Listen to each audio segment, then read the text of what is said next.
ஆண்டவராகிய இயேசு கிறிஸ்துவுக்குள் அழைக்கப்பட்டு வழிநடத்தப்பட்டு வருகிற பிரியமான சகோதர சகோதரிகள் உங்கள் யாவருக்கும் நம்முடைய பிதாவாகிய தேவனாலும் கர்த்தராகிய இயேசு கிறிஸ்துவினாலும் கிருபையும் சத்தியத்தோடு கூடிய சமாதானமும் உங்கள் யாவரோடும் இருப்பதாக என்கிற ஒரு வாழ்த்துக்களோடு அன்பானவர்களே, நாம் 2 தொகுதிகளை கடந்து 3வது தொகுதியில ஒரு மேற்பார்வையை தொடர்ந்து வருகிறோம்.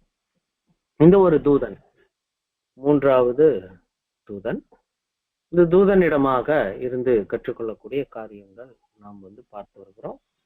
கடந்த முறை நாம் தேவனுடைய தெய்வீக திட்டத்துல இந்த உம்முடைய ராஜ்யம் வருவதாக என்று சொல்லக்கூடிய இந்த ஒரு கருத்து எப்படிப்பட்டதாக இருக்குது அப்படின்னா, சுவிசேஷ யுகத்தினுடைய கடைசி பகுதியிலையும் அதே சமயம் மேசியா யுகத்தினுடைய ஆரம்ப பகுதியையும் நமக்கு விரிவுபடுத்தி காண்பிக்கக்கூடியதாக, உன்னிப்பாக கவனிக்க தூண்டுவதாக இந்த ஒரு வால்யூம்ஸ் இருக்கு. சாப்டர் 1 அதுல நாம் கவனிக்கும் போது முதலாவது அத்தியாயம் நாம் பார்க்கும்போது இந்த தலைப்பு என்னவோ அதுவேதான் இந்த முதல் அத்தியாயத்தினுடைய தலைப்பாகவும் பிரதர் வச்சிருந்தார். ரொம்ப முக்கியம் இந்த ஒரு அத்தியாயம். ஏன் அப்படின்னா, இந்த அத்தியாயத்தினுடைய முக்கிய கருத்து என்ன அப்படின்னு சொல்லி பார்க்கும்போது, உலகத்திலேயே வச்சு மிகவும் முக்கியமான நிகழ்ச்சி அது என்ன அப்படின்னா, மனிதர்கள் மத்தியில தேவனுடைய ராஜ்யம் ஸ்தாபிக்கப்படுவதுதான். சோ அந்த இதை நாம் படிச்சு நம்ம செகண்ட் சாப்டருக்குள்ள போலாம், வாசிக்கலாம். பூமியின் மிக முக்கியமான நிகழ்ச்சி மனுஷர்கள் மத்தியில் தேவனுடைய ராஜ்யம். நம்முடைய ஆண்டவராகிய இயேசு மற்றும் அவரால் தெரிந்து கொள்ளப்பட்ட உடன் சுதந்திரர்களாகிய சுவிசேஷ சபையின் ஜெயம் கொண்டவர்களின் கரங்களில் ஸ்தாபிக்கப்படுவதாகும். இந்த பெரிய சம்பவம் பற்றி இதற்கு முன்பாக உள்ள வேதாகம பாடங்களில் காட்டப்பட்டுள்ளபடி தேவனுடைய எல்லா வாக்குத்தத்தங்களும் முன்மாதிரிகளும் சுட்டிக்காட்டுகிறபடி இப்பொழுது நமக்கு சமீபமாய் இருப்பதை மாத்திரமல்ல, நம்மேல் இருப்பதையும் காண்கிறோம். அதாவது இதுக்கு முன்னாடி தேவனுடைய ராஜ்யம் சமீபமாய் இருக்கிறது அப்படின்னு சொல்லிட்டு ஒரு தலைப்பு பார்த்தோம். ஆனா என்ன அப்படின்னா, சமீபமாய் இருக்குது அப்படின்னா அது ரொம்ப சமீபமாய் இருக்கு அப்படிங்கறத நம்ம நிரூபிச்சோம் இல்லைங்களா அப்படின்னு சொல்லிட்டு கேக்குறாரு. இதுக்கு முன்னாடி ராஜ்யம் வரணும் அப்படின்னா பல தீர்க்க தரிசனங்கள் நிறைவேறி இருக்கணும். ஆனா நம்ம ஸ்டடி பண்ணது என்ன அப்படின்னு சொல்லி பார்க்கும்போது, பல தீர்க்க தரிசனங்கள் நிறைவேறி இருக்கிறதாக நாம் பார்க்கிறோம். இனிய சொற்பமான தரிசனங்களே அங்க இருக்கு. ஆகவே இந்த கருத்தை உணர்ற நாம் எப்படி இருக்கணும் அப்படின்னு சொல்லி சொல்றாங்க. இந்த கருத்துக்களை உணர்கிறவர்கள் எவரும், அவைகளை சரியாக அல்லது பாதி அளவாவது அறிகிறவர்கள் எவரும், யுகத்திற்கான தேவனுடைய பெரிய திட்டத்தோடு தங்கள் இருதயங்களில் அதிகமாக அனுதாபம் கொண்டவர்கள் எவரும், வேதனைப்படுகின்ற மறைத்து கொண்டிருக்கிற சிருஷ்டிகளின் பாவத்திலிருந்தும் துன்பத்திலிருந்தும் விடுதலை பெறும்படியாக தேவன் வைத்திருக்கிற வழியை பார்க்கிற எவரும், அது ஸ்தாபிக்கப்படும் விதத்திலும் நேரத்திலும் ஆழமான சிரத்தை கொள்ளாமல் இருக்க முடியாது. அதாவது ராஜ்யம் குறித்து யார் விரும்புறாங்களோ அது வரணும்னு சொல்லி நம்மளுடைய ரட்சகரை ஜெபிக்க சொல்லி கொடுத்துருந்தாரு. அப்ப அதன் மீது ஆவல் கொண்டவங்க எப்படி இருப்பாங்க அப்படின்னா, அதை குறித்த ஆழமான சிரத்தை கொள்ளாமல் இருக்க முடியாது. அதான் கர்த்தர் இயேசு முதலாவது தேவனுடைய ராஜ்யத்தையும் நீதியையும் தேடுங்கள், ராஜ்யத்தை தேடணும் அப்படின்னா நம்மளுடைய வாழ்வினுடைய காரியங்கள்ல ராஜ்யத்தை சம்பந்தப்படுத்தி நாம் முடிவுகள் எடுக்கணும். காலேஜ், மேரேஜ் எல்லாமே அந்த மாதிரி சிந்திக்கிறவங்க. இதுக்கு அடுத்தது 2வது அத்தியாயத்துக்குள்ள நாம் கடந்து போனோம். 2வது அத்தியாயத்துல ஒரே புஸ்தகத்தினுடைய 3 அதிகாரங்களை நாம் பார்த்தோம், மையப்பட்டிருக்கிறதா பார்த்தோம். அத்தியாயம் 2, 3, 4 3லயுமே தானியேல் தீர்க்கதரிசன புஸ்தகத்தின் கருத்துக்களை கொண்டு வர்றார். தானியேல் புஸ்தகத்தின் கருத்துக்களை கொண்டு வர்றார். முதலாவது பார்க்கும்போது முதல் அதிகாரத்தை கொண்டு வராம தானியேல் 11வது அதிகாரத்தை கொண்டு வர்றார். அந்த 11வது அதிகாரம் படிக்கும்போது நிறைய பேருக்கு அர்த்தம் புரியறதே இல்லை. நிறைய பேருக்கு அர்த்தம் புரியறது இல்லை. அது என்ன முடிவு காலம், அது என்ன ஆயத்தம் பண்ணும் நாள், ஒன்றும் புரியலையே அப்படி சொல்லிட்டு இருக்கும்போது இந்த 11வது அதிகாரத்தினுடைய சாவி எந்த வசனத்துல இருக்கு அப்படின்னா 40வது வசனம். ஒருவேளை அந்த 40வது வசனத்தினுடைய தென்திசை ராஜா, வடதிசை ராஜா, முடிவு காலம், இது எல்லாம் நம்ம புரிஞ்சுக்கிட்டோம்னா இந்த அதிகாரம் முழுக்க நம்ம புரிஞ்சுக்கலாம் அப்படின்னா அவர் அதை எழுதிருந்தத நாம் கடந்த வாரம் பார்த்தோம். சோ நமக்கு தெரிஞ்சபடி இந்த அந்த இடத்துல சொல்லப்படுகிற அந்த நபர் யாரு அப்படின்னா நெப்போலியன் போனபார்ட். இதே தென்திசை ராஜா அப்படின்னு சொல்லி பார்க்கும்போது அது வந்து எகிப்து தேசத்தினுடைய ஒரு சேனையை அது வந்து குறிக்கும். ரொம்ப குறிப்பா முராத் பே அப்படிங்கிறவரு வழிநடத்திட்டு வந்த ஒரு எகிப்திய சேனை. அதே வடதிசை ராஜா என்று சொல்லும் போது அது யாரு அப்படின்னா இங்கிலாந்து நாட்டிலிருந்து வந்த ஒரு நபர், நெல்சன் அப்படிங்கிறது. இவங்க சொன்ன மாதிரி இந்த வசனம் சொல்ற மாதிரியே ஒரு சம்பவம் உலக அளவுல இப்படி ஒரு சம்பவம் வந்து நடந்தது. என்னதான் நெப்போலியன் போனபார்ட் எகிப்தை ஜெயிச்சாலும் இங்கிலாந்து கிட்ட அருமையாக அவரு அடிபட்டார். இது அப்படியே வசனத்துல இருக்கிற மாதிரியே இருக்குது பாருங்க. வடதிசை ராஜா ரதங்களோடும் குதிரை வீரர்களோடும் அநேக கப்பல்களோடும் சூறை காற்று போல் அவனுக்கு விரோதமாய் வருவான் அப்படின்னு சொன்ன மாதிரி இது எல்லாமே வசனத்துல சொல்ற மாதிரியே ஒரு சம்பவம் வந்து அங்க நடந்ததுங்க. அப்போ இது எந்த வருடங்கள்ல நடந்தது அப்படின்னா மே 1798 இருந்து அக்டோபர் 1799 போன்ற சம்பவங்கள் நடந்தது. பாருங்க, இப்போ தமிழ்ல பார்க்கணும்னா அப்போது என்று சொல்லும் போது 1799 வாக்குல எகிப்திய ராஜா நெப்போலியன் மூலமாக தோற்கடிக்கப்பட்டு நெப்போலியன் இங்கிலாந்து கிட்ட தோற்கவும் செய்வார். இது வந்து அங்க நடந்த ஒரு சம்பவம். ஆனா இந்த ஒரு வசனத்தை நாம் புரிஞ்சுக்கிட்டோம்னா இதே சம்பவத்துக்கு முன்னாடி நடந்த விஷயங்களையும் பின்னாடி நடந்த விஷயங்களையும் தரிசனத்தோடு ஒப்பிட்டு பார்க்கும்போது ரொம்ப அழகாக நமக்கு புரிஞ்சு வந்ததை நம்ம வந்து பார்க்கலாம். உதாரணத்துக்கு அதே 2வது வசனம் 3வது வசனம் அப்படிங்கிறத நாம் பார்க்கலாம். 2வது வசனம் 3வது வசனம் இதை நம்ம பார்க்கும்போது இதோ நான் சொல்றேன். 3 ராஜாக்கள் பெர்சியாவுல எழும்புவாங்க. அதுக்கப்புறம் 4வது ராஜாவா இருப்பவர் வந்து எல்லாரிலும் மகா பெரிய ஐஸ்வர்ய சம்பளனாகி தன் ஐஸ்வர்யத்தினால் பலம் கொண்டு கிரேக்க ராஜ்யத்துக்கு விரோதமாக சகரலையும் எழுப்பி விடுவான். பராக்கிரமம் உள்ள ஒரு ராஜா எழும்பி பிரபலமாய் ஆண்டு தனக்கு இஷ்டமானபடி செய்வான் அப்படின்னு அங்க சொல்லக்கூடிய காரியம் என்ன அப்படின்னு சொல்லி பார்க்கும்போது அது உலக மனவுக்குள்ள வரலாற்றை கவனிச்சு பார்க்கும்போது அந்த வசனம் 2ல வரக்கூடிய அந்த 3 ராஜாக்கள்ல அந்த 3வது நபர் யாரு அப்படின்னா டாரியஸ் அப்படிங்கிற தரியு ராஜா தான். அப்படிங்கிற அந்த ராஜா தான் அந்த 2வது வசனம் 3வது வசனத்துல வரக்கூடிய நபராக நமக்கு தெரிகிறார். டாரியஸ் கொடமோனஸ் அப்படின்னு அவருடைய பேர். அதே மாதிரி கிரேக்க ராஜ்யம் என்று சொல்லி வரக்கூடிய அந்த ஒரு விஷயம். அதன் பின்பு 4ஆம் ராஜாவா இருப்பவன் மகா ஐஸ்வர்ய சம்பனனாகி அப்படின்னு எல்லாம் வருது. அதுக்கு அடுத்தது வந்து பராக்கிரமம் உள்ள ஒரு ராஜா எழும்பி. இது எல்லாமே வந்து 5ஆம் உலக பேரரசுல பார்த்த விஷயங்கள் தான். அதை ஒப்பிட்டு இந்த இடத்துல நமக்கு காரண காரியங்களை அவர் வந்து வெளிப்படுத்துறாரு.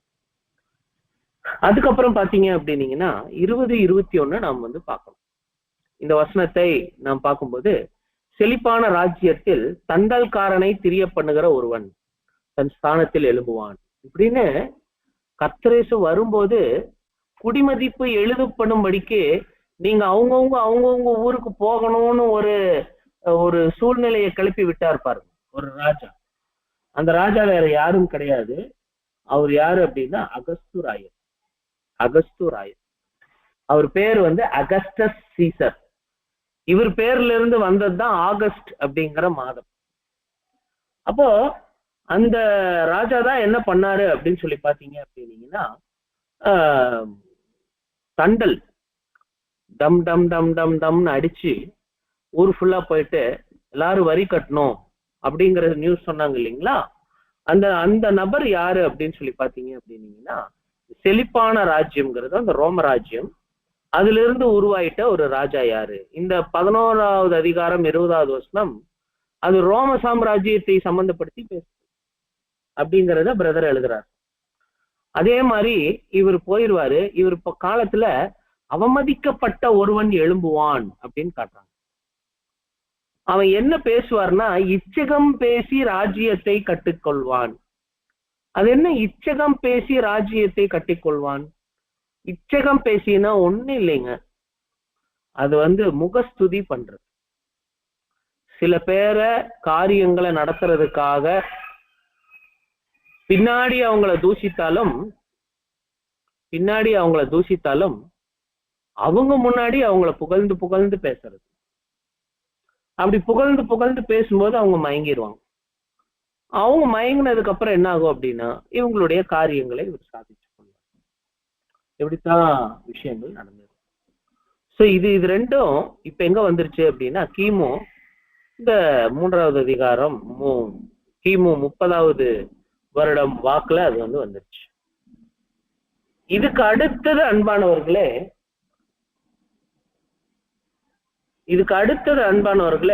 நாம் நாம் வாசிக்க 36வது அதிகாரம் வசனம், அது கொஞ்சம் படிக்க கேட்கலாம். அதுக்கு முன்னாடி சில ரீடிங்ஸ் வந்து நம்ம பார்க்கணும். இதை கூட நீங்க வாசிச்சிடலாம்.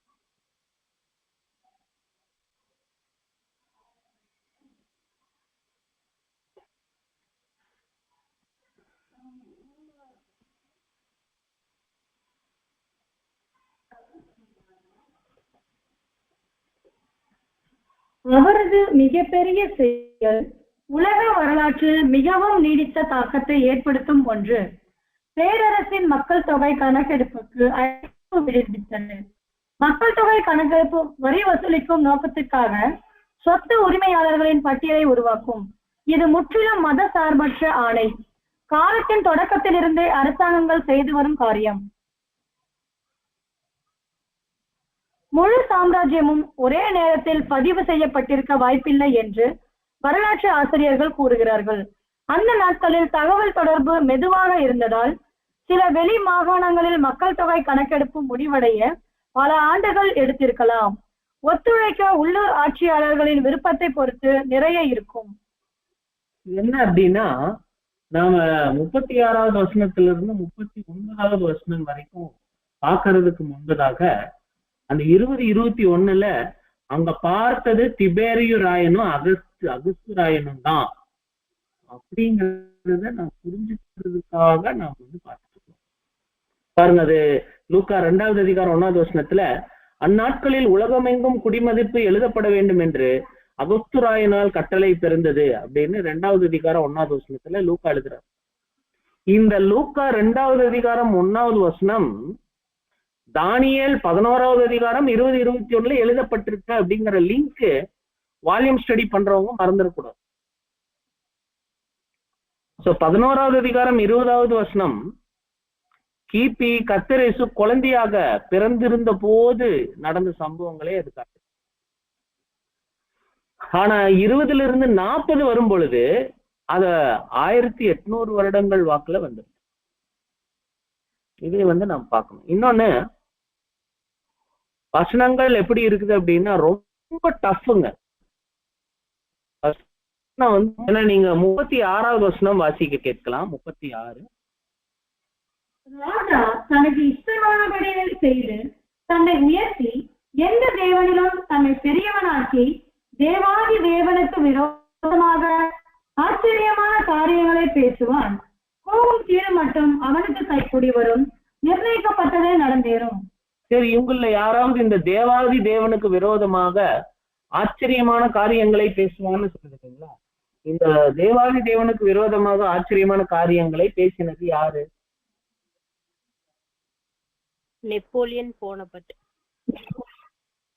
Correct answer, correct answer.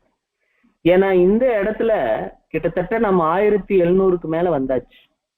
இந்த வசனத்துல பாருங்க, 11வது அதிகாரத்துல தேவன் உம்முடைய ராஜ்யம் வருவதாக என்று சொல்லும் போது அந்த ராஜ்யம் குறித்த விஷயங்களை எங்க எழுதியிருக்காருன்னு 7ஆம் தூதன் கரெக்டா எழுதுறாரு.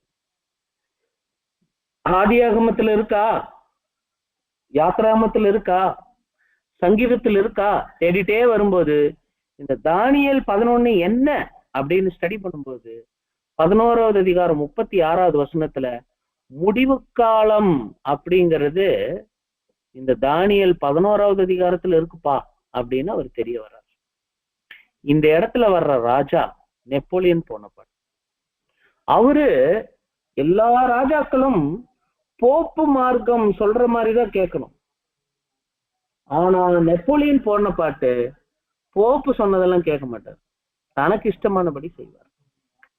அவர்கள் மத்தியில இவரு அவங்களுக்கெல்லாம் தாழ்ந்து இருக்கணும், ஆனா இவர் தன்னை அவங்களுக்கு உயர்த்தாமை தன்னை தாழ்த்திட்டார், தன்னை உயர்த்திட்டார். எந்த தேவனிலும் தன்னை பெரியவனாக்கி எல்லா போப்புகள் மத்தியிலையும் தான் ஒரு போப்புகளுக்கு கீழ்ப்படிந்து போகாதவராக, வணங்கி போகாதவராக செய்துட்டார். இந்த வசனத்தை பார்க்கும்போது நிறைய பேர் இடறிடுவாங்க. தேவாதி தேவனுக்கு விரோதமாக ஆச்சரியமான காரியங்களை பேசுவான் அப்படின்னா அது பிசாசுன்னு நினைச்சுக்குவாங்க. ஏன்னா தேவாதி தேவன் இங்கே நம்ம வசனம் சொல்லக்கூடியது யாருன்னா, அந்த காலத்துல தேவாதி தேவன் தன்னை சொல்லி கொண்டது யாரு அப்படின்னா போப். அப்ப போப்புக்கு விரோதமாக ஆச்சரியமான காரியங்களை நெப்போலியன் பேசுவார். கோபம் தீரு மட்டும், தேவனுக்கு இந்த சிஸ்டம் மேல இருக்கிற கோபம் தீரு மட்டும் அவனுக்கு கை கூடி வரும், நிர்ணயிக்கப்பட்டது நடந்தேறும். அப்போ சகோதர சகோதரிகளே, இந்த இடத்துல வர தேவாதி தேவன் பைபிள்ல இந்த இடம் மட்டும் அது யாவே தேவனை குறிக்காமல் தன்னை அப்படி சொல்லி கொண்ட போப்பு மார்க்கத்தை அது குறிக்குது. இந்த இடத்துல என்ன நடந்துச்சு அப்படின்னா, ஒரு முறை இவரு ஜெயிச்சுட்டு வராரு. ஜெயிச்சுட்டு வரும்போது வழக்கமா போப்புகள் தான் பிரேயர் பண்ணி அவங்க அவங்களுக்கு ராஜாக்களுக்கு கிரீடம் சூட்டுவார். ராஜாக்களுக்கு கிரீடம் சூட்டுவார்கள். என்ன நடந்துச்சுன்னா, இவரு முடிசூட்டு விழா அறிவிச்சிட்டார். எல்லாம் விமரிசையா நடந்துட்டு இருக்குது. எல்லாம் விமரிசையாக நடந்துட்டு இருக்கும் போது திடீர்னு அந்த கிரீடம் போப்பு கிட்ட கொண்டு போகும்போது அது ஏன்ட்ட கொண்டு வாங்கன்னு அவரே எடுத்து வச்சுக்கிட்டார். இந்த ஒரு படம் இப்ப நீங்க பிக்சர்ல பாக்குறீங்க பாருங்க. இந்த படம் ஒரு மிக பயங்கரமான படம். நல்லா கவனிச்சீங்கன்னா கூட இருக்கிற போப்பு அப்படியே வெறுமனே உட்கார்ந்துட்டு இருக்காரு. இங்க இந்த சடங்கினை செய்து வர விரும்பின போப்பு அவரும் அமைதியா இருக்காரு. ராஜகுல மக்கள், ராஜ தளபதிகள் இவங்க எல்லாரும் கூடவே நிக்கிறாங்க. எல்லாருமே ஸ்டன் ஆயிட்டாங்க. என்னடா நெப்போலியன் வழக்கமா போப்பு தான் தலையில எடுத்து வைப்பாரு, ஆனா நெப்போலியன் தனக்குத்தானே அதை எடுத்து வச்சுக்கிட்டாரு அப்படின்னு. அங்கேயே அவங்க சிந்தனைகள் எல்லாம் ஒரு மாதிரி ஆச்சு. ஆனா ஆனது இருந்தா கூட அன்பானவர்களே, அதுக்கு அடுத்தது போப்பு மார்க்கத்துக்கு அதுவே சாவு மணி அடிக்கிற காலமாக மாறிடுச்சு. போப்பு அவங்களுடைய அதிகாரத்தை முடிவுக்கு கொண்டு வந்ததை சொல்றதுதான் முடிவு காலம். ஒரு பொய்யான 1000 வருட அரசாட்சிய இந்த போப்பு மார்க்கம் நடத்தினாங்க இல்லைங்களா, அதுக்குரிய முடிவு காலம்தான் இது. எப்ப அவங்க தன்னை சார்லி மாங்னே அப்படிங்கிற ஒருத்தர் மூலமாக உயர்த்தினாங்கன்னு உங்களை யாராவது சொல்ல முடியுமா?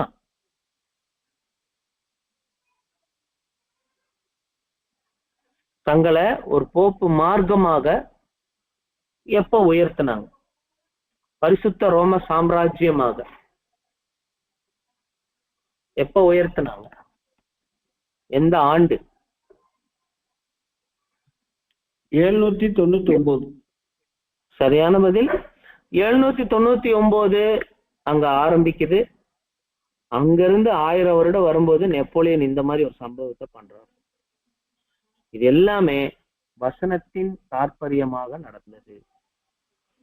சோ அதுக்கப்புறம் அன்பானவர்களே என்ன நடந்துச்சு அப்படின்னா, நமக்கு தெரியும் 2வது 3வது அத்தியாயங்கள்ல 40வது வசனம் ரொம்பவும், அப்ப நம்ம முன்னாடியே சொன்ன மாதிரி இது நெப்போலியன் போனபார்ட்டுக்குன்னே ஒரு அதிகாரம் கொடுக்கப்பட்டிருக்கு அப்படிங்கிறது ஆச்சரியமான விஷயம். சோ அதுக்கப்புறம் என்ன பண்றாருன்னா 11வது அதிகாரம் முழுக்க நமக்கு விளக்கம் கொடுக்கிறார். இப்போ இதுக்கு அடுத்து காத்திருக்கும் நாட்கள் அப்படின்னு ஒரு சாப்டர். காத்திருக்கும் நாட்கள்.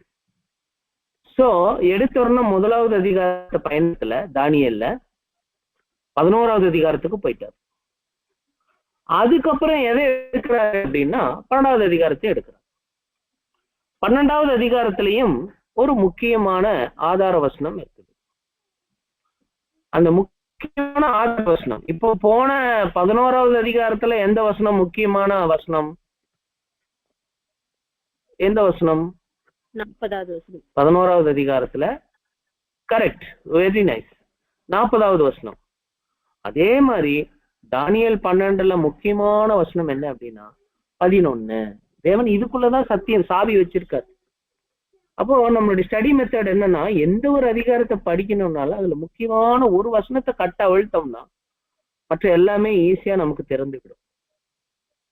அதே மாதிரி தான் இப்ப இந்த 11வது வசனத்தை நாம் கவனிச்சு பார்க்கும்போது, அன்றாட பலி நீக்கப்பட்டு பாழாக்கும் அருவருப்பு ஸ்தாபிக்கப்படும் காலம் முதல் 1290 நாள் செல்லும். 1290 நாள் செல்லும். இது என்ன 1290 நாள் சென்றாதான் அவ்வளவு நாள் நம்ம காத்திருக்கணுமா அப்படின்னு இங்க ஒரு விஷயத்தை இவர் கேட்கிறார். கேட்டுட்டு நம்ம கிட்ட என்ன சொல்ல வர்றாரு அப்படின்னா, அதுல எப்படி தென் திசை ராஜா வடதிசை ராஜா யாருன்னு கண்டுபிடிச்சோம்னா அந்த அதிகாரம் உங்களுக்கு புரிஞ்சுதோ, அதே மாதிரி இதுல அன்றாட பலினா என்ன, ஆளாக்கும் அருவருப்புனா என்ன, இதை தெரிஞ்சுக்கிட்டோம்னா நமக்கு ராஜ்யம் ஸ்தாபிக்கப்படக்கூடிய விஷயத்தை கற்றுக்கலாம் அப்படின்னு சொல்றார். அப்போ அந்த அன்றாட பலி அது என்ன அப்படின்னா, அந்த அன்றாட பலி என்ன அப்படின்னா, நீங்க சொல்லுங்களேன். அன்றாட பலி டெய்லி மாஸ் இல்ல, அது நீக்கப்பட்டுன்னு போடுறாரு. அன்றாட பலின்னா என்ன?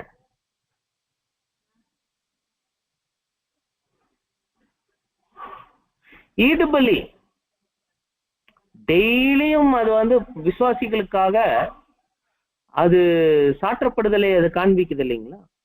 இந்த ஈடுபலியின் சத்தியம் தான் அந்த அன்றாட பலி. ஆனா அந்த அன்றாட பலி, the daily or continual sacrifice, அது என்ன பண்ணிட்டாங்கன்னா நீக்கிட்டாங்க. எந்த வருடம் நீக்கினாங்க? எந்த வருடம் நீக்கினாங்கன்னா, இதைய விசுவாசிக்கிறத நிறுத்திட்டு ஒரு சடங்கை சபையில் கொண்டு வந்தாங்க. அந்த சடங்கு தான் பிரதர் இப்ப சொன்ன பூசை பலி. அது கான்ஸ்டான்டினோப்பிள் அப்படிங்கிற ஒரு ஊர்ல ஒரு சங்கத்துல, ஒரு ஆலோசனை சங்கத்துல அவங்க உருவாக்குனாங்க ஒரு பொய் போதகம், ஒரு தப்பறையான போதகம். அந்த போதகம் என்ன அப்படின்னா அந்த பூசை பலி.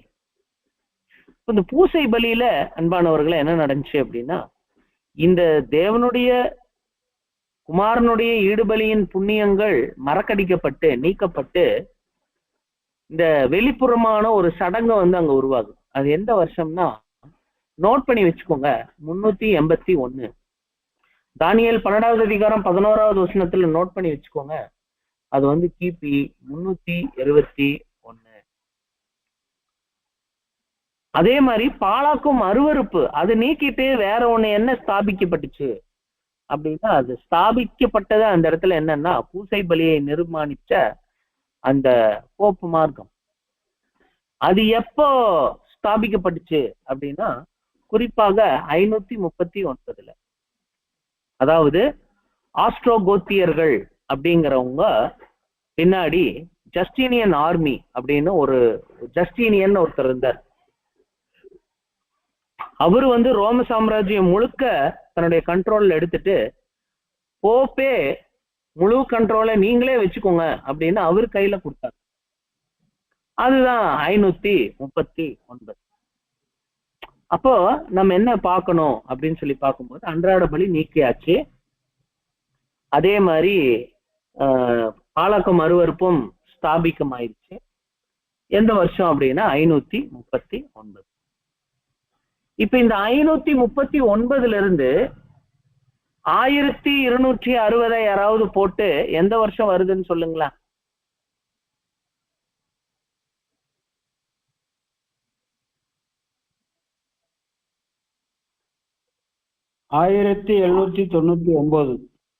இது எங்க, இது எந்த சாப்டர்ல இந்த வருஷம் நமக்கு கிடைச்சது?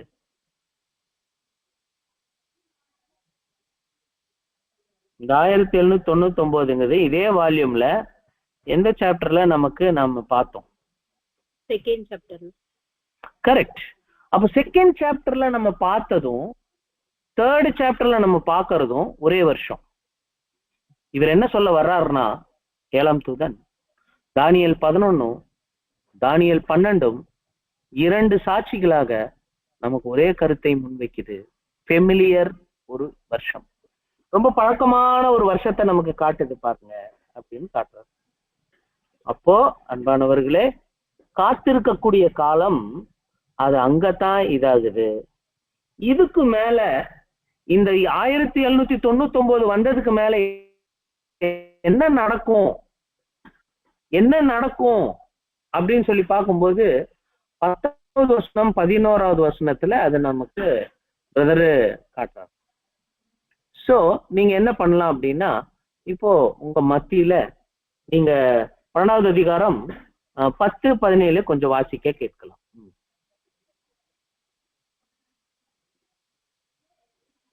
10-11.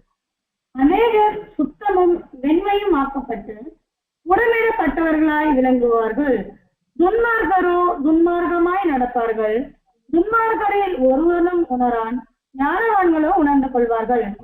அன்றாட பலி நீக்கப்பட்டு பாழாக்கும் அருவருப்பு ஸ்தாபிக்கப்படும் காலம் முதல் 1290 நாள் செல்லும். பாருங்க, 11வது வசனத்துக்கு பின்னாடி 10வது வசனம் வந்தா நல்லது, ஏன்னா நல்லா புரிஞ்சுக்க முடியும். அன்றாட பலி நீக்கப்பட்டு பாழாக்கும் அருவருப்பு ஸ்தாபிக்கப்பட்ட நாள் முதல் 1290 நாள் செல்லும் சொல்றாரு இல்லைங்களா? அந்த நாளுக்கு அடுத்தது அந்த 1290 நாள் கேடுபாடான விஷயங்கள் நடக்கும். அந்த 1290 நாளுக்கு பின்னாடி 10வது வசனத்தினுடைய எஃபெக்ட் பூமியில இருக்கும். அந்த 10வது வசனம் என்ன அப்படின்னு சொல்லி பாத்தீங்கன்னா, அநேகர் சுத்தமாகி வெண்மையாக அவங்க இருப்பாங்க. அப்படிங்கிறத அந்த வசனம் வந்து நமக்கு காட்டுது. அநேகர் சுத்தமும் வெண்மையுமாக்கப்பட்டு உடமிடப்பட்டவர்களாய் விளங்குவார்கள் அப்படின்னு சொல்லி சொல்றாங்க. அப்ப 1799க்கு பின்னாடி என்ன நடந்தது அப்படின்னு சொல்லி கவனிச்சீங்க அப்படின்னீங்கன்னா, 1800வது ஆண்டிலிருந்து அநேகர் வந்து வேதாகம பாடங்களை படிப்பதற்கு, சொந்த பாஷையில படிக்கிறதுக்கு ஏதுவாக வேதாகம சங்கங்கள் உருவானது 1799க்கு பின்னாடி. எப்ப போப்பு மார்க்கம் வந்து பிரச்சனைக்குள்ள போச்சோ, எப்ப போப்பு மார்க்கம் வந்து இந்த மாதிரி ஆச்சோ, அதுக்கு பின்னாடியில இருந்து என்ன நடக்க ஆரம்பிச்சது அப்படின்னா இந்த மாதிரி சம்பவங்கள் நடந்தது. அதே மாதிரி 1290 நம்ம பாக்குறோம் இல்லைங்களா, அது இன்னும் கொஞ்சம் முக்கியம். அப்ப நீங்க 539 இருந்து 1799 போட்டு பாருங்க, இப்ப எந்த வருஷம் வருதுன்னு பாருங்க.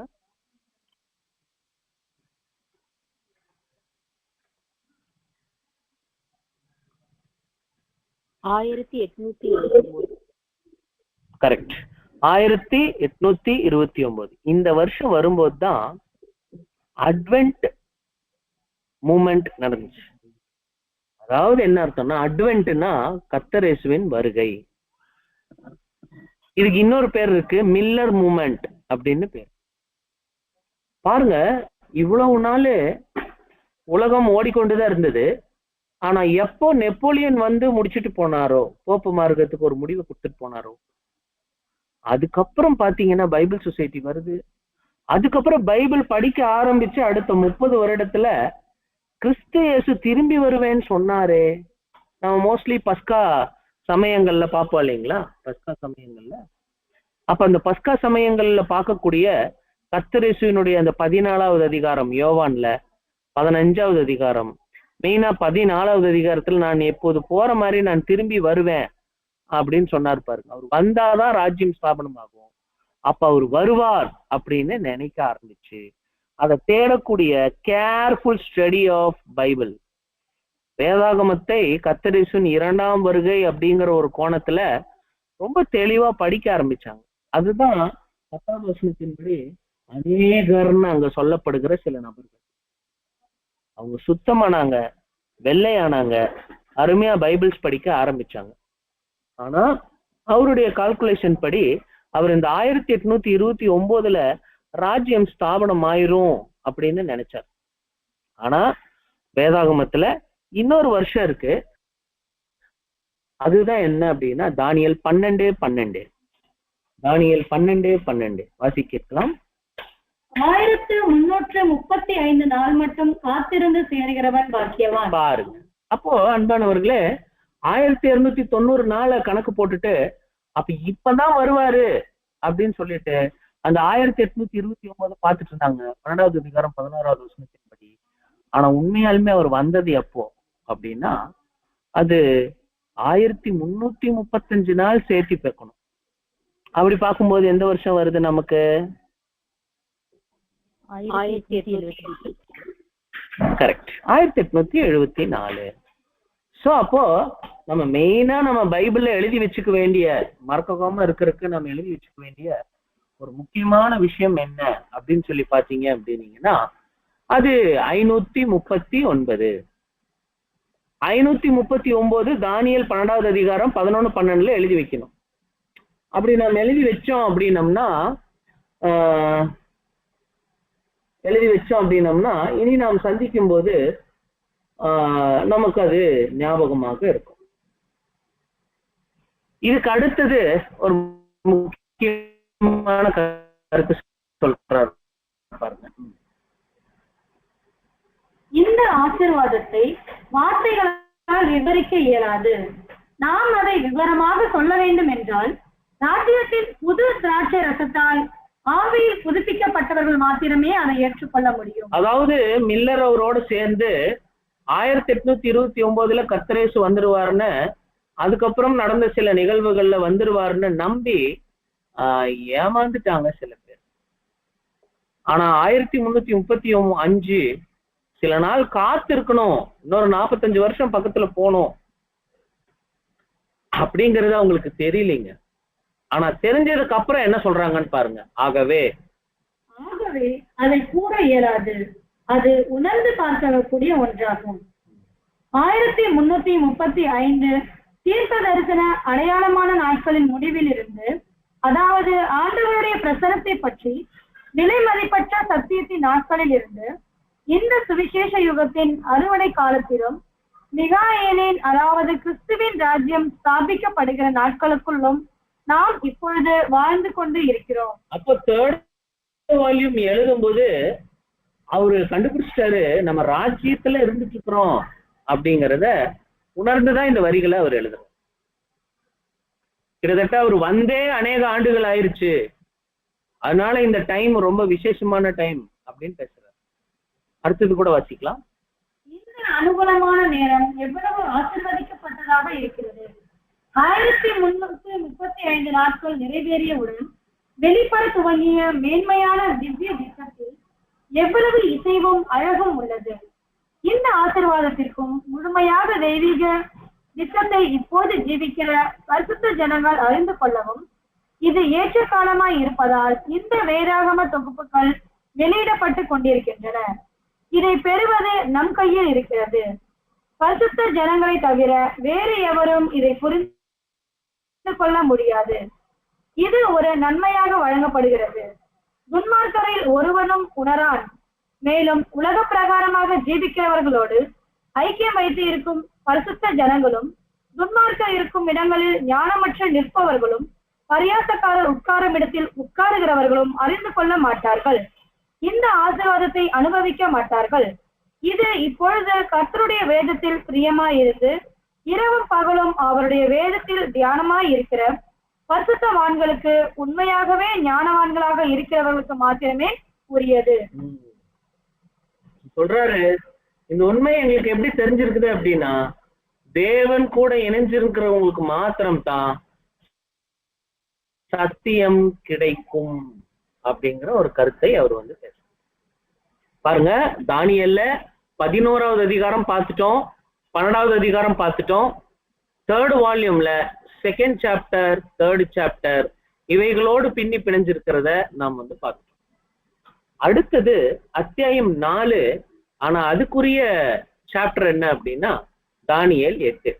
3rd வால்யூம்ல இந்த 2nd chapter 3rd chapter 4th chapter மூணுமே ஒரு செட்டா இருக்கு.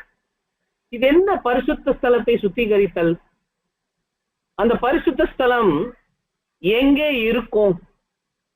எங்கேயாக அது இருக்கும்? உங்களுக்கு பரிசுத்த ஸ்தலம்னா எது ஞாபகம் வருது சொல்லுங்களேன். ஆசரிப்பு கூடாரம். Correct, correct. சரி, இந்த இடம் இப்ப எங்க இருக்கு? பரிசுத்த ஸ்தலம்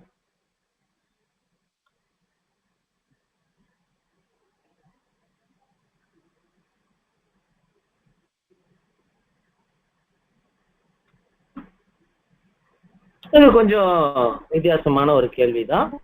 அப்ப என்ன அப்படின்னு சொல்லி பார்க்கும்போது, அன்பானவர்களே, பரிசுத்த ஸ்தலம், சுத்திகரிக்கப்படுதல், இத பத்தி எங்க இருக்கு அப்படின்னா, உங்கள யாராவது வாசிங்க.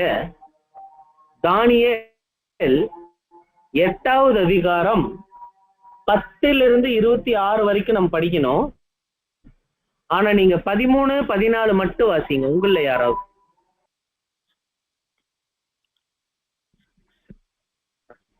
தானியேல் 13ஆம் வசனம் பேச கேட்டேன். அப்பொழுது வேறொரு பரிசுத்தவான் பேசினவரை நோக்கி, அன்றாட பலியை குறித்தும் வாழ்க்கடிப்பை உண்டாக்கும் பாதகத்தை குறித்தும் பரிசுத்த ஸ்தலமும் சேனையும் மிதிப்பட ஒப்பு கொடுக்கப்படுவதை குறித்தும் உண்டான தரிசனம் எதுவரைக்கும் இருக்கும் என்று கேட்டான். அவன் என்னை நோக்கி, 2300 ராப்பகல் செல்லும் வரைக்கும் இருக்கும், பின்பு பரிசுத்த ஸ்தலம் சுத்திகரிக்கப்படும் என்றான்.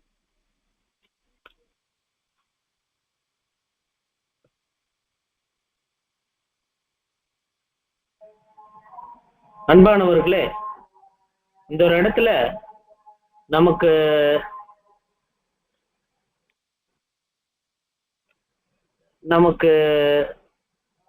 ஒரே மாதிரி கேட்ட மாதிரி ஏதாவது வார்த்தை இங்க தெரியுதா அப்படின்னு சொல்லி பாத்தீங்க அப்படின்னீங்கன்னா, அது என்ன அப்படின்னு சொல்லும் போது அது என்ன அப்படின்னீங்கன்னா, அன்றாட பலி அப்படிங்கிற வார்த்தை தான். அன்றாட பலி.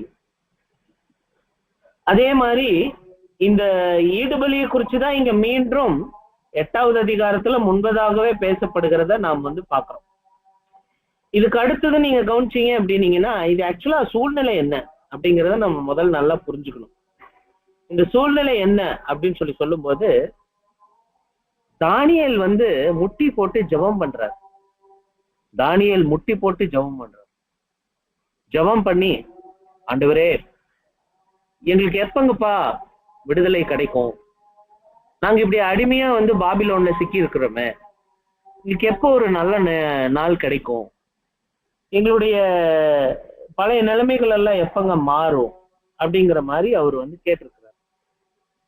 ஆனா தானியேல் இவ்விதம் ஜெபிக்கும் போது தேவன் வந்து என்ன பண்ணிட்டாரு அப்படின்னா, தானியேலினுடைய விண்ணப்பத்துக்கு பதில் கொடுக்கறது போல பேசும்போது தானியேலினுடைய விண்ணப்பத்திற்கு பதிலாக மாம்சீக இஸ்ரேலர்கள் பற்றி பேசாம அவர் என்ன பண்ணிட்டாரு அப்படின்னா, ஆவிக்குரிய இஸ்ரேலர்களும் சுவிசேஷ யுகத்துல என்ன நடக்குமோ அதை பத்தி பேசிட்டு இருக்கிறாருங்க. இவர் ஜபம் பண்ணது இவங்க ஊரை பத்தி பேசுறதுக்கு, ஆனா தேவன் இவருக்கு காட்டினது சுவிசேஷ யுகம் பத்தி காட்டியிருக்கிறார். ஆக்சுவலா இந்த இடத்துல நாம கவனிக்கிறோம், பிரதர் என்ன எக்ஸ்பிளைன் பண்றாரு அப்படின்னா, ஒரு லென்த்தா கொஞ்சம் நீண்ட நெடிய எழுத்துக்களாக அவர் என்ன பண்றாரு அப்படின்னு சொல்லி பார்க்கும்போது, ரோமன் கத்தோலிக்க பாதிரியார்கள் அன்றாட பலியை நீக்கிட்டு பாலாக்கும் அருவருப்பாக போப்பு மார்க்கத்தின் மூலமாக பூசை பலியை கொண்டு வந்து சபையினுடைய அந்த ஆல்டர்ல கொண்டு வந்து வச்சுட்டு என்ன பண்ணுவாங்க அப்படின்னா, ஹொக்கா பொக்கோ ஹொக்கா பொக்கோ அப்படின்னு சொல்லி பேசுவாங்க. அப்படி பேசும்போது என்ன நினைக்கிறாங்க அப்படின்னா, கோதுமையால் செய்யப்பட்ட அந்த ஒரு அப்பம் இயேசுவின் சரீரமாகவே அந்த இடத்துல உருமாறுறத பாக்குறாங்க. அதனால அவங்க அந்த பாதிரி வந்து தன்னுடைய பின்பாகத்தை காட்ட மாட்டார். ஏன்னா அந்த இயேசுவின் சரீரத்தை கொச்சைப்படுத்துற மாதிரி ஆயிரும்னு தன்னுடைய பின்பாகத்தை காட்டாம தன்னுடைய முன்பாகத்திலேயே பார்த்துட்டு வந்து தலையை குமிஞ்சு அப்படியே வெளியே வந்து திரும்புற மாதிரி எல்லாம் என்னென்னமோ அது சில நடைமுறைகள் எல்லாம் இருக்குது. இதெல்லாம் பார்த்துட்டு பிரதர் என்ன எழுதுறாருன்னா, 8வது அதிகாரத்துல வரக்கூடிய அந்த அன்றாட பலி கூட என்னதான் அப்படின்னா இந்த ஈடுபலி தான் அப்படின்னு சொல்லி சொல்றாரு. அது அவருடைய எழுத்துக்களை படிச்சு பார்க்கும்போது இப்ப உங்களுக்கு கிளியரா இருக்கும், பார்க்கலாம், படிங்க. இப்படியாக புதிதாக பலியாக செலுத்தப்பட வேண்டிய கிறிஸ்து முதலாவதாக கோதுமை ரொட்டியினாலும் திராட்சை ரசத்தாலும் ஆராதனை நடத்துகிற குருவானவரால் தயாரிக்கப்படுகிறார். பாருங்க, இயேசுவின் சரீரம் பூசை பலியின் நிமித்தம் அந்த பாதிரி மூலமாக தயாரிக்கப்படுகிறதா. பூசை பலியினுடைய விவரம் பாருங்க, ஸ்கிரீன் முன்னாடி இருக்கு. இயேசுவின் சரீரத்தை எதுல பண்றாங்க? கோதுமை ரொட்டி திராட்சை ரசம். அடையாளம் நல்லா சொல்றது இல்லைங்க. அந்த கோதுமை ரொட்டி கடையில இருந்து வாங்குற வரைக்கும், சமையல் கூடத்துல சமைக்கப்படுகிற வரைக்கும் அது கோதுமை தான். எப்ப பாதிரி கையில வந்து ஆலயத்துக்குள்ள வச்சு மந்திர வார்த்தைகள் போல சில லத்தீன் வார்த்தைகளை அவர் சொல்றாரோ, குருவானவராக பயிற்சி பெற போகும்போது இந்த வார்த்தைகளை அவங்க பரீட்சையில எழுதி காட்டணும், அப்பதான் ஒரு பாஸ். அந்த மாதிரி அந்த வார்த்தையை மனனம் செஞ்சுட்டு வர்ற அந்த அந்த ஒரு வார்த்தை அவங்க சொல்லும் போது அந்த கோதுமை ரொட்டி என்னவா மாறிடுதான், இயேசுவின் சரீரமாகவே மாறிடுது அப்படிங்கிற பூசை பலி ஒரு தப்பறை போதனைய சொல்லி கொடுத்திருக்கிறாங்க. இப்ப பாருங்க, என்ன தொடர்ச்சியாக வாசிக்கலாம். அது பீடத்தில் வைக்கப்படும் வரை சாதாரண ரொட்டி திராட்சை ரசமாகும். அதை பரிசுத்தப்படுத்தும்படியாக சில வார்த்தைகள் சொல்லப்படும் போது ரொட்டியும் திராட்சை ரசமும் இயேசுவின் உண்மையான மாம்சமாகவும் ரத்தமாகவும் மாறுகிறது என்கிறார்கள். இதன் பிறகு அவைகள் இனி ரொட்டியும் திராட்சை ரசமும் கிடையாது. அப்படியெல்லாம் பார்க்க கூடாது.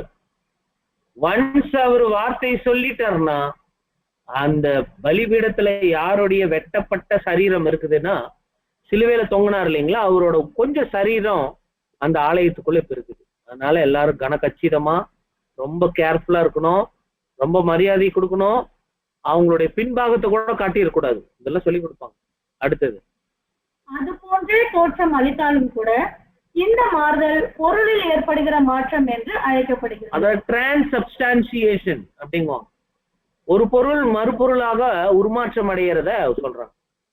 ரொட்டி ஆனா இயேசுவின் சரீரமா மாறிடுச்சு. இதுக்கு மேல அதுல எந்த சிந்தனையும் வச்சுக்க கூடாது, மாறிடுச்சு, அவ்வளவுதான்.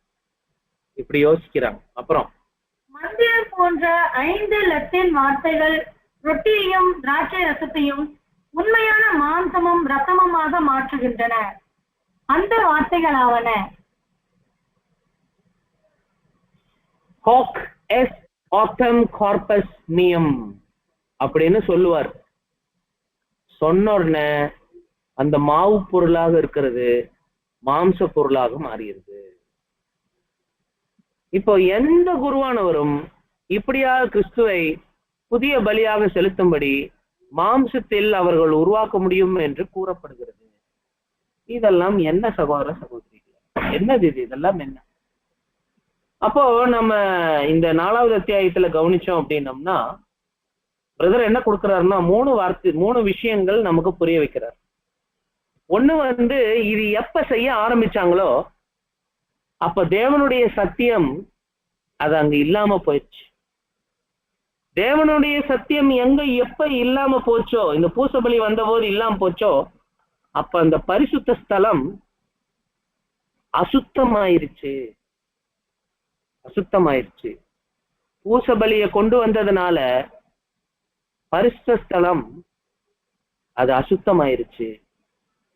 இப்ப இது போகணும் அப்படின்னா என்ன பண்ணணும்னா, பாப்டிஸ்டுகள், அட்வென்டிஸ்டுகள், வேதாகமத்தை முறைப்படி படிக்கிறவர்கள், சீர்திருத்தவாதிகள், இவங்கெல்லாம் பெருக்குன்னு பெருக்கி இந்த பூசை பலியை ரிமூவ் பண்ணிட்டாங்க. முதல் இந்த பரிசுத்த ஸ்தலம் அசுத்தமானது. இரண்டாவது சீர்திருத்தத்தின் மூலமாக அது சுத்தமானது. அடுத்தது அது எப்ப சுத்திகரிக்கப்பட்டுச்சு அப்படின்னா 2300 லாப்பகல்னு சொன்னார் இல்லைங்களா, அந்த 2300 ராப்பகல் அது எப்பிருந்து அது நடக்குது, எப்பிருந்து நம்ம பாக்குறோம் அப்படின்னம்னா கிமு 454 இருந்து பாக்குறோம். ஏன் பிரதர் கிமு 454 இருந்து நம்ம பாக்குறோம் அப்படின்னு சொல்லி பாத்தீங்க அப்படின்னீங்கன்னா, அதுக்கு தானியேல் 9வது அதிகாரம் ஒரு உதவிகரமாக அது இருக்கும். நீங்க ஸ்கிரீன்ல பாக்குற இந்த 2 வருஷம் மட்டும் நீங்க நோட் பண்ணி வச்சுக்கோங்க. 454 இருந்து தான் இந்த 2300 நம்ம போட்டு பார்க்கணும். அது ஏன்னெல்லாம் நம்ம பார்ப்போம். ஆனா 454 கூட இல்லாட்டி 454 2300 கழிச்சா என்ன வரும் அப்படின்னு சொல்லி பார்க்கும்போது 1846வது சிபி வரும். யாரோ அன்மியூட் பண்ணாம இருக்கீங்க?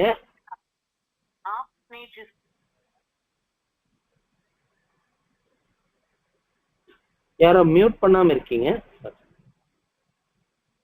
ஓகே. அப்போ சகோதர சகோதரியில இப்ப நம்ம என்ன பண்ண வேண்டியதாக இருக்குது அப்படின்னா, 9வது அதிகாரம் 24 நாம் வாசிக்கணும். 9வது அதிகாரம் 24 நாம் வாசிக்கணும். தானியேல் 9வது அதிகாரம் வால்யூம் 2ல ரொம்ப முக்கியமான அத்தியாயமாக நாம் பார்த்தோம். வால்யூம் 2ல ஏன் அப்படின்னா, தீர்க்க தரிசனங்களை திறவுகோள் புரிய வைக்கிறதுக்கு, கால தீர்க்க தரிசனங்களை புரிய வைக்கிறதுக்கு உதவிகரமாக இருக்கக்கூடிய ஒரு அத்தியாயம் எது அப்படின்னு சொல்லி பாத்தீங்கன்னா தானியேல் 9 தான். நல்லா கவனிச்சுக்கணும். கால தீர்க்க தரிசனத்தை புரிந்து கொள்ள அடிப்படையாக பயன்படுத்தக்கூடிய ஒரு முக்கியமான அதிகாரம் என்ன அப்படின்னா தானியேல் 9வது அதிகாரம். அந்த தானியேல் 9வது அதிகாரத்துல தேவன் நமக்கு என்ன சொல்லி கொடுத்தாருன்னா, ஒரு வாரம்னா 7 வருஷம். ஏன்? அதுல 7 நாள் இருக்கு. ஒரு நாளுன்னா 1 வருஷம் அப்படின்னு நமக்கு சொல்லி கொடுத்தாரு இல்லையா? வால்யூம் 2ல நம்ம படிச்சிருக்கிறோம். அப்ப சகோதர சகோதரிகளே, இப்ப நம்ம 24வது வசனத்தை வாசிக்க கேட்கலாம். 9:24. மீறுதலை தவிர்க்கிறதற்கும், பாவங்களை தொலைக்கிறதற்கும், அக்கிரமத்தை நிவர்த்தி பண்ணுகிறதற்கும், நித்திய நீதியை வருவிக்கிறதற்கும், தரிசனத்தையும் தீர்க்க தரிசனத்தையும் உச்சரிக்கிறதற்கும், மகா பரிசுத்தம் உள்ளவரை அபிஷேகம் பண்ணுகிறதற்கும், உன் ஜனத்தின் மேலும் உன் பரிசுத்த நகரத்தின் மேலும் 70 வாரங்கள் செல்லும்படி குறிக்கப்பட்டிருக்கிறது. அப்போ சகோதர சகோதரிகளே, அந்த கர்த்தரேசு வந்ததுல இருந்து 70 வாரங்கள் அப்படின்னா அந்த 490 வாரங்கள், 490 நாட்கள், 70 வாரங்கள் அப்படின்னா 490 நாட்கள். 490 நாட்களை கர்த்தரேசுவினுடைய அந்த உடன்படிக்கை நாள்ல இருந்து கழிச்சு பார்க்கும்போது நமக்கு வந்த வருஷம் தான் என்ன அப்படின்னா கிமு 454. உங்களுக்கு இது நம்ம செகண்ட் வால்யூம்லயே பார்த்துட்டோம். செகண்ட் வால்யூம் செகண்ட் சாப்டர்லயே நம்ம பார்த்துருப்போம் இந்த விஷயம். இது ரொம்ப சிம்பிள். அதாவது இந்த 70 வார தீர்க்க தரிசனத்தின் அடிப்படையில தானியேல் இந்த ஜபத்தை பண்ணும்போது, அங்கிருந்து ஜபம் பண்ணும் போதுல இருந்து சொல்றாரு 2300 நாள் போகும்பா அப்படின்னு. 2300 நாள் அப்படின்னா கிட்டத்தட்ட ஒரு 7 வருஷம் 8 வருஷம் அவ்வளவுதான் நார்மலா கவனிச்சிங்கன்னா. ஆனா அப்படி பார்க்காம அங்கிருந்து 2300 வருஷத்தை நான் போட்டு பார்க்கும்போது அது கிபி 1846 வந்து நிக்குது அப்படிங்கிறத நம்ம வந்து கண்டுபிடிக்கிறோம். தானியேல் ரொம்ப உருக்கமா ப்ரே பண்ணாரு. அப்ப எங்க சொந்த ஊரு எருசலேமு இடிஞ்சு போச்சு, கலைஞ்சு போச்சு, அவதூறா போச்சு, சுட்டரிக்கப்பட்டுருச்சு, எப்ப எங்க ஊர் பரிசுத்த ஸ்தலத்தை சுத்திகரிப்பீங்க அப்படின்னு அவர் கேட்டாரு. ஆனா தேவன் சொன்னது சுவிசேஷி யுக பரிசுத்த ஸ்தலமாகிய உடன்படிக்கை செய்த பரிசுத்தவான்களுடைய இருதயங்களை பற்றி பேசிட்டு இருக்கிறாரு தேவன். தானியேல் கேட்டது அவங்க சொந்த ஊரு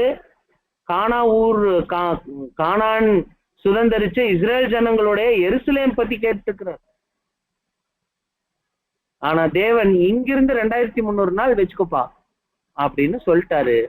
2300 நாள் ராப்பகல் அப்படின்னு சொல்றது அது என்ன அப்படின்னா 2300 வருடங்கள். அது கிபி 454 நமக்கு தெரியும். அந்த கிபி 454 நாம் கணக்கு போட்டு பார்க்கும்போது 1846 வருது. 1846 என்ன நடந்துச்சு அப்படின்னா, தேவன் அருமையாக இந்த மில்லர் மூமெண்ட் மூலமாக அருமையாக இந்த பேர் சபையினுடைய தப்பறைகளை எல்லாம் வேரூரித்து காண்பிக்கப்பட்டான். கொஞ்சம் ஒரு சின்ன கொஞ்சம் ஜனமா இருக்கிற பரிசுத்தவான்கள் இந்த தப்பறையான போதனைகளை எல்லாம் அவங்க தூக்கி போட்டுட்டு அவங்க என்ன பண்ணாங்க அப்படின்னா, இந்த ஈடுபலி குறிச்சும் மீண்டும் பரிசுத்தவான்களுக்கு கொடுக்கப்படுகிற மெய்யான நித்திய வாய்ப்பினை குறித்தும் அவங்க கவனிக்க ஆரம்பிச்சாங்க. இது அவரு எழுதும்போது தன்னுடைய அனுபவங்கள் குறித்து அவர் அருமையாக எழுதுறார். இந்த 4வது சாப்டரை இன்னைக்கு நம்ம கம்ப்ளீட் பண்ணிடலாம். அப்படி பார்க்கும்போது அன்பானவர்களே கொஞ்சம் படிக்க வேண்டியதாக இருக்கு. இதை படிக்கும்போது நல்ல கவனமாக நாம் வந்து கேட்கணும். இப்படியாக கிபி 1846 2300 நாட்களின் முடிவில் மேலே காட்டியபடி ஒழுங்குபடுத்தப்படாத கிறிஸ்தவ உட்கருவை காண முடிந்தது. இவர்கள் சபைகள் எளிமையான விதத்தில் நடத்தப்பட வேண்டும் என்பதில் டிசிபிள்ஸ் என்கிற சபை உடன் ஒத்திருப்பது மாத்திரமல்ல, வேதத்தை தவிர மற்ற எல்லா கோட்பாடுகளையும் அகற்றியதோடு குருவானவர்களின் பட்டங்களையும் நீக்கி போட்டதில் அவர்களோடு இசைந்து இருந்தார்கள். பாத்தீங்களா என்ன நடக்குதுன்னா, ஒரு பெரிய மாற்றம் 1846 இந்த மில்லர் மூவ்மெண்ட் மூலமாக நடந்தது. எதெல்லாம் பெயர் சபை அழுக்கு பண்ணி வச்சிருந்தாங்களோ அதையெல்லாம் தங்கள் இருதயங்கள்ல அவங்க சுத்திகரிச்சாங்க. உபதேசங்கள் சுத்திகரிக்கப்பட்டுச்சு. மீண்டும் ஈடுபலியின் மீது விசுவாசம் ஆரம்பமாச்சு.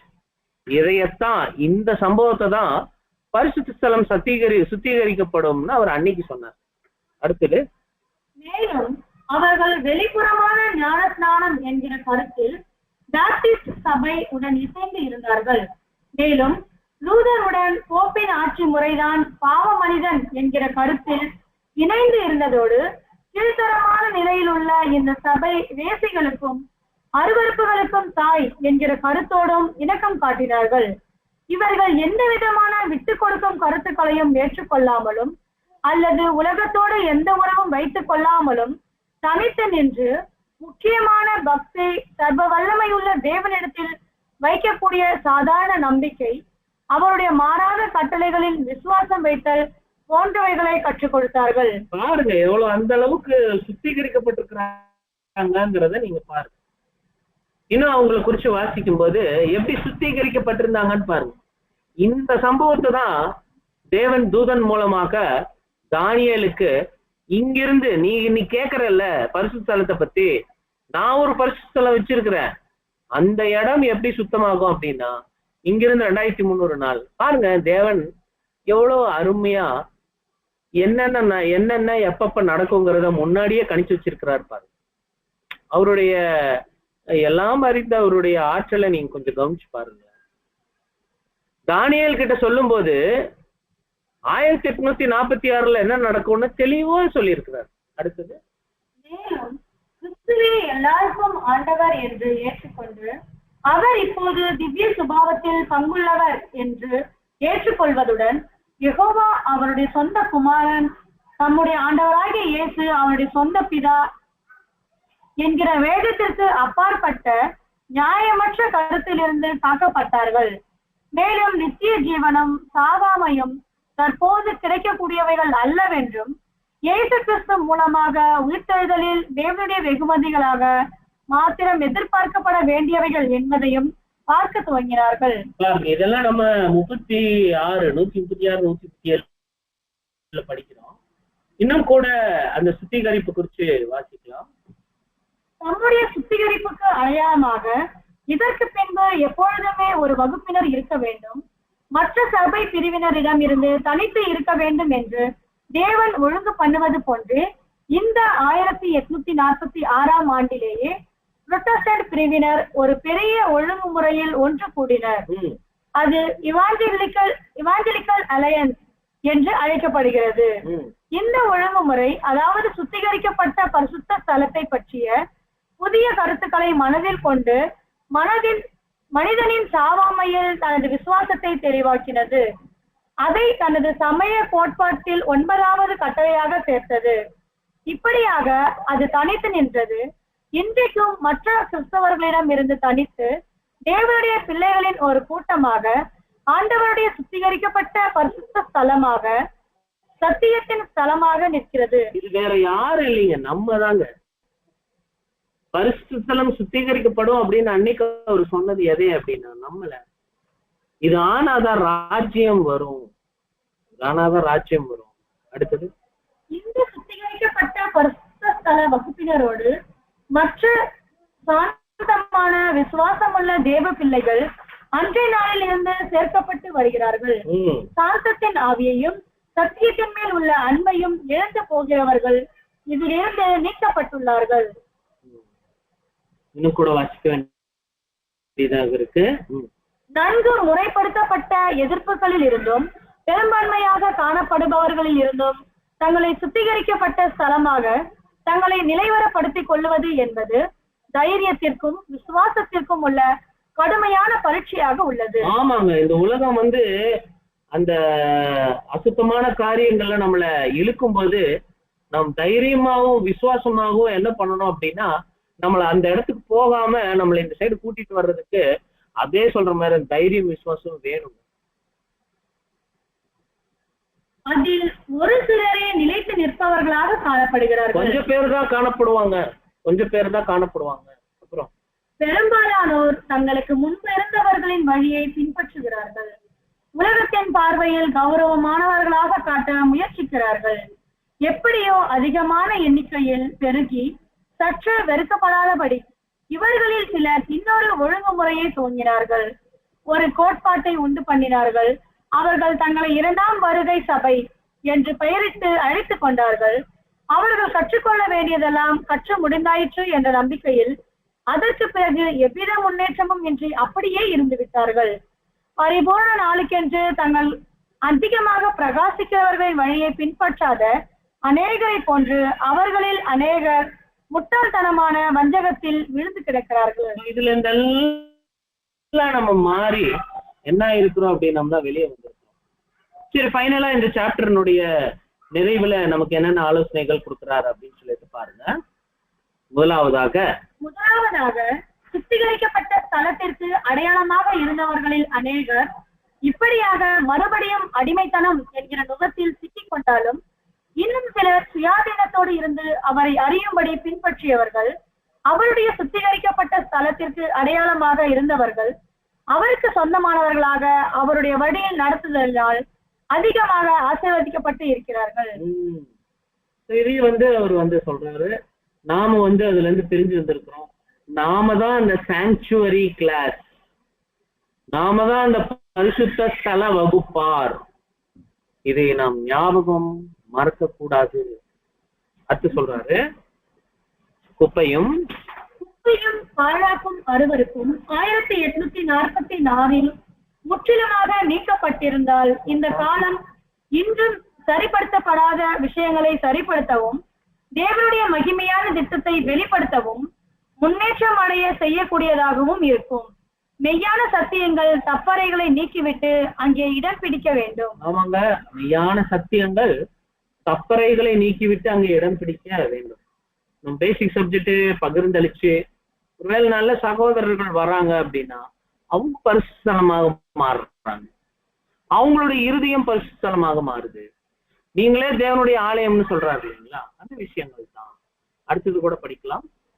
சத்தியத்தை வெளிப்படுத்துவது, அதை ஆராய்வது, அதன் அழகை அனுபவிப்பது ஆகியவற்றிற்கு இது ஏற்ற வேலையாகும். இது சரியான டைமுங்க, மிகச்சரியான டைம். சத்தியத்தை நாம பகிர்ந்துக்கிறதுக்கும் அதை ஆராய்ச்சி பண்றதுக்கும் அதனுடைய பியூட்டியை கண்டுபிடிக்கிறதுக்கும் இது ரொம்ப ஏற்ற வேலை. இது இப்பொழுது நடைபெறுகிறது அப்படின்னு சொல்லி சொல்றாங்க. இதை கூட வச்சலாம். ஆண்டவருடைய ஆலயத்தின் பொற்பாத்திரங்களை, அதாவது விலையேற பெற்ற சத்தியங்களை மாபெரும் பாபிலோனின் சிறையிருப்பில் இருந்து மறுபடியும் மீட்டு கொண்டு வந்து அவைகளை பரிசுத்த ஸ்தலத்தில் கொண்டு வந்து சேர்க்கும் வேலையை, இந்த ஆசீர்வாதமான வேலையை மற்றவர்களோடு சேர்ந்து செய்ய கிடைத்த சிலாக்கியத்திற்காக நாம் தேவனுக்கு நன்றி சொல்லுகிறோம். இன்னைக்கு நம்ம ஹார்வெஸ்ட் ஒர்க் பண்ணும் போதெல்லாம் நன்றி செலுத்திட்டு சொல்லணும், செய்யணும். அடுத்தது, இந்த பெரிய வேலையில் ஈடுபட்டுள்ள எல்லா உடன் வேலையாட்களுக்கும் அபிஷேகம் பண்ணப்பட்ட சரீரமான சபையின் அங்கத்தினர்களுக்கும் சகோதர வாழ்த்துக்களை தெரிவித்துக் கொள்ளுகிறோம். பாருங்க, அவங்க அன்னைக்கே வாழ்த்துக்கள் சொல்றாங்க. அப்புறம் எஜமான் வரும்போது ஏற்ற வேளையில் தன் வேலைக்காரர்களுக்கு போஜனம் கொடுப்பவனாக காணப்படுகிற ஊழியக்காரனே பாக்கியவான். அவங்க நம்ம இந்த ஊழியத்துல இருக்கணுங்க, லைவ்ல இருக்கணும், கரண்ட்ல இருக்கணும். ஒண்ணு எக்லீஷியாக்குள்ள ரெடி பண்ணணும், அப்புறம் எக்லீஷியாக்கு வெளியில ரெடி பண்ணணும். இந்த விஷயம் நாம் பாக்குறோங்க. நாம் பார்க்கும்போது 3 அதிகாரங்கள் 3 அத்தியாயங்களோட ஒட்டி இருக்கு. முக்கியமான கருத்து என்ன அப்படின்னா, ராஜ்யம் அது இப்படியாக ஸ்தாபிக்கப்படும். முதல் முடிவு காலம் வரணும். எதுக்குரிய முடிவு காலம்? போப்பு மார்க்கத்தின் முடிவு காலம். அதுக்கு அடுத்தது நீங்க கவனிச்சீங்க அப்படின்னீங்கன்னா, அன்பானவர்களே, அந்த அன்றாட பலி நீக்கப்பட்டு பரிசுத்தவான்கள் உருவாகக்கூடிய சூழ்நிலை உருவாகணும். அதுக்கப்புறம் பரிசுத்த ஸ்தலம் சுத்திகரிக்கப்படணும். இதெல்லாம் கிட்டத்தட்ட 1890களில் படிக்கும்போது இன்னும் பயங்கரமா இருந்திருக்கும். இப்ப பாத்தீங்க அப்படின்னீங்கன்னா 1874க்கு மேல 130 மேல வருஷம் ஆயிடுச்சு. 130 வருஷங்களுக்கு மேல ஆயிடுச்சு. இப்ப நாம் என்ன செய்ய வேண்டியதாக இருக்குது அப்படின்னா, இனியும் கொஞ்ச காலம் தான் அன்பானம், இன்னும் கொஞ்ச காலம். இப்ப இந்த பரிசுத்த ஸ்தல வகுப்பாரை அவங்க மத்தியில ஒரு அறுவடை எப்படி போகும் இந்த கடைசி காலங்கள்ல, அந்த அறுப்பு காலம்னா என்ன, அறுப்பினுடைய வேலைன்னா என்ன, அதனுடைய சூழ்நிலைகளை நமக்கு புரிய வைப்பது எது அப்படின்னு சொல்லி பாத்தீங்க அப்படின்னா, அது இதுதாங்க. அது இனி வரக்கூடிய அத்தியாயங்களாக அது இருக்கு. அதுவரையும் தேவன் தாமே நம்மை காத்துவல் நடத்துவாங்க. ரொம்ப நன்றி. பொறுமையோடு இருந்த சகோதர சகோதரிகள் யாவருக்கும் எங்களுடைய அன்பின் வாழ்த்து.